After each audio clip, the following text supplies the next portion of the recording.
ادارے کی تب خراب ہوتی ہے جب ایک بندہ غلط کام کرتا ہے، باقی ادارہ اس کے پیچھے کھڑا ہوتا ہے، پھر سارا ادارہ بدنام ہو جاتا ہے، پھر سارے ادارے کے اوپر لوگوں کو غصہ آتا ہے۔ ایک پرویز مشرف آپ کے سامنے، اس بندے نے اتنی دفعہ اتنا ظلم کیا پاکستان کے اوپر، 10-11 سال اس نے خراب کر دیے، کرنے کے بعد اس بندے نے مکے بھی لہرائے، طاقت کا مظاہرہ بھی کیا، اس بندے نے 2 دفعہ مارشل لا لگائی اور سزا 1 دفعہ کی بھی نہیں دے سکے۔ جب اس کو سزا دینے کا ٹائم تھا، جب اس کو کورٹ میں بلایا گیا تو کورٹ کے بجائے اس کی گاڑی موڑ دی گئی ہاسپٹل کی طرف۔ کسی بندے کو ضرورت نہیں ہوئی کہ اس کو اریسٹ کر سکے، اسی ہاسپٹل سے وہ باہر چلا گیا۔ ابھی تک اس کا کوئی نام لیتا ہے تو ادارہ اس کے اوپر چڑھ جاتا ہے۔ کیوں ادارہ کیوں چڑھتا ہے؟ جب اس کے کام غلط ہے، ادارہ کیوں نہیں مانتا کہ اس کے کام غلط ہے؟ جب نہیں مانے گا تو لوگ اس کے ادارے کے خلاف ہو جاتے ہیں، یہ وجہ ہے۔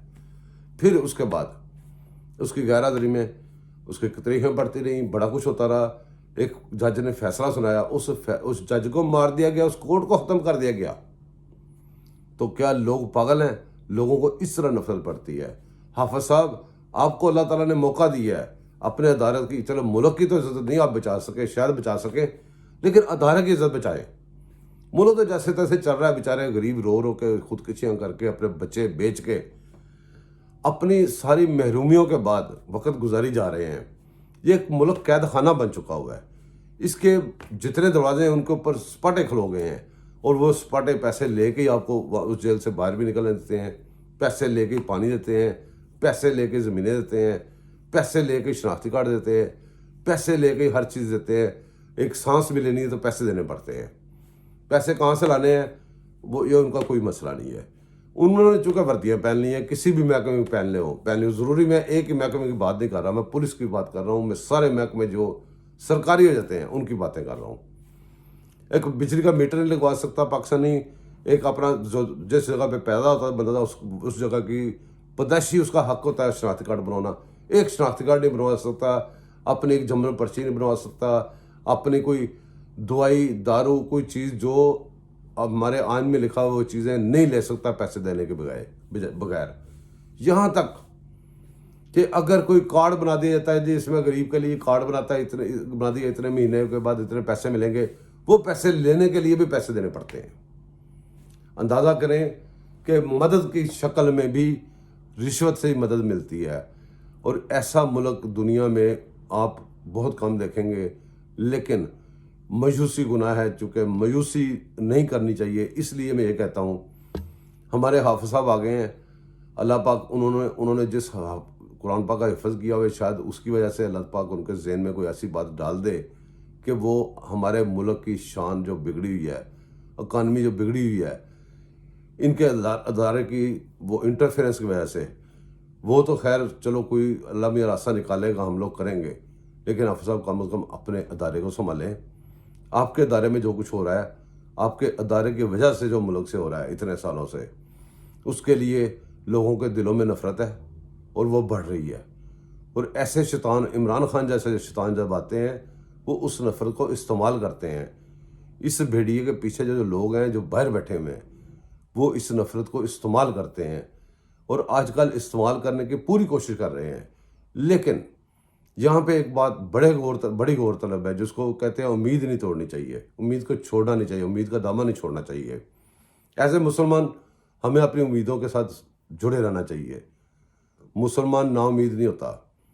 میرے دوستو، یہ وہ ادارہ ہے ہمارا، یہ فوج ہے، اس فوج نے قربانیاں دی ہیں اس ملک کے لیے، اس فوج کے لیے سویلین نے قربانیاں دی ہیں، سویلینز کے لیے اس فوج نے قربانیاں دی ہیں۔ یہ فوجی کو یوگنڈا سے نہیں آ گئے، یہ فوجی کو کیٹو کی پہاڑی سے اتر کے نہیں نیچے آ گئے، یہ فوجی ہمارے اندر سے ہی ہیں، ہم ہی فوجی ہیں، اور فوجی سویلینز میں ہیں، سویلینز فوجیوں میں ہیں۔ لیکن یہ جو بڑے لوگ، کچھ چند لوگ بیٹھ کے گند مارتے ہیں، وہ فاصلہ ڈال دیتے ہیں فوجیوں اور عوام میں، اور خاردار باڑے لگا دیتے ہیں فوجیوں اور عوام کے درمیان میں، خلیج پیدا کر دیتے ہیں فوجیوں اور عوام کے درمیان میں۔ یہ جو بیٹھ کے فیصلے کرتے ہیں ججز، یہ ایسے فیصلے کرتے ہیں کہ یہ فاصلہ پیدا کر دیتے ہیں فوجیوں اور عوام میں۔ حالانکہ فوجی عوام سے آئے ہوئے ہیں اور عوام کے ہی فوجی ہیں. یہاں پہ بیٹھ کے جب یہ ایسے کام ہو جاتے ہیں، چند لوگ کر جاتے ہیں، ادارے کو مجبوراً ڈسپلن کے اندر رہتے ہوئے اپنے لیے کچھ کرنا پڑتا ہے، آپ اس کی سائڈ مارنی پڑتی ہے، تو پھر وہاں پہ نفرت پیدا ہوتی ہے. میں چاہتا ہوں یہ نفرتیں دور ہو جائیں. ان نفرتوں کے دور ہونے کا پاکستان کو بھی فائدہ ہوگا، تو ہمارے فوجی ادارے کو بھی فائدہ ہوگا، ہمارے دوسرے اداروں کو بھی فائدہ ہوگا. باقی رہ گئی عدلیہ کی بات. عدلیہ کو ایک سرے سے صاف کرنا پڑے گا. عدلیہ کا گند نامنظور ہے. ہر قسم کے معاشرے کی جو برائی ہے اس کا سہرا عدلیہ کے سر پہ جاتا ہے. کیوں؟ عدلیہ اگر ٹھیک ہو تو بہت ساری چیزیں ٹھیک ہو جائیں گی. عدلیہ اگر ٹھیک ہوگی تو ادارے بھی باقی ٹھیک ہو جائیں گے. عدلیہ اگر ٹھیک ہوگی تو ہمارے ملک میں بہت ساری جو 100% جو بیماریاں ہیں ان کا علاج نکل آئے گا.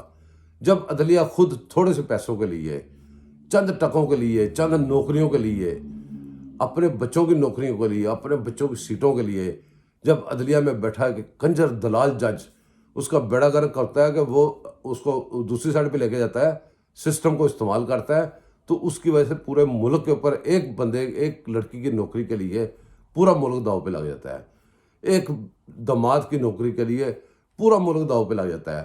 اس جج سے بندہ پوچھے کہ تیرے باپ کا ملک ہے، یہ اتنی بڑی اس میں جو پاپولیشن ہے، وہ اس کا حق مار کے تم ایک اپنے داماد کو دے رہے ہو، اپنی بچی کو دے رہے ہو. یہ باتیں ختم ہونی چاہیے. عدلیہ کے لیے کوئی نظام بنانا چاہیے. جتنے بھی طاقتور ادارے ہیں، بجائے ادھر ادھر گڑبڑ کرنے کے، جس لاٹھی سے یہ سارا خراب کرتے ہیں اس لاٹھی سے ایک دفعہ یہ عدلیہ کا نظام کیوں نہیں ٹھیک کروا دیتے؟ پارلیمنٹ اور عدلیہ کا جو سنگم ہے، جو آئین کے مطابق لکھا ہے، اس کو کیوں نہیں برقرار کرواتے؟ اس کے اندر اپنا رکھنا کیوں رکھتے ہیں؟ آپ خود اپنی ٹانگ باہر نکالیں، اپنا شوز باہر نکالیں. بڑا سا بوٹ رکھا ہوا ہے درمیان میں. اگر عدلیہ کو ٹھیک کروا دیں، پارلیمنٹ کا سسٹم سیٹ کروا دیں، ان کا اپنا سسٹم سیٹ ہو جائے، پاکستان میں خوشحالی آ جائے، پاکستان میں گارنٹیاں آنے لگ جائیں، دوسرے لوگ ادھر آ کے وہ کیا کہتے ہیں سرمایہ کاری کریں. ہمیں یہ بڑا سنجیدگی سے سوچنا چاہیے پاکستانیوں کے لیے. یہ جب تک نہیں سوچیں گے پاکستانی ادھر بیٹھ کے خود سوچیں. میں آپ کے ساتھ اس لیے بیٹھا ہوں، کوشش کرتا ہوں کہ وہ خبریں جو پاکستانیوں کی ہیں، جو کبھی کوئی بندہ اس کی ذکر گول مول کرتا ہے، باقی خبریں پاکستان کی دے کے اس میں پاکستانی کو تھوڑی سی خبر دے کے اپنے آپ کو تھوڑی وہ بلے بلے واہ واہ کروانے کے لیے پھر آگے نکل جاتا ہے. تو میرے دوستو، تھوڑا ٹائم زیادہ ہو گیا ہے، مجھے اجازت دیں. دعاؤں میں یاد رکھیے گا، میں آپ کو دعاؤں میں یاد رکھوں گا. تو اگلے ویلاگ کے لیے، ویلاگ تک میری طرف سے اللہ حافظ.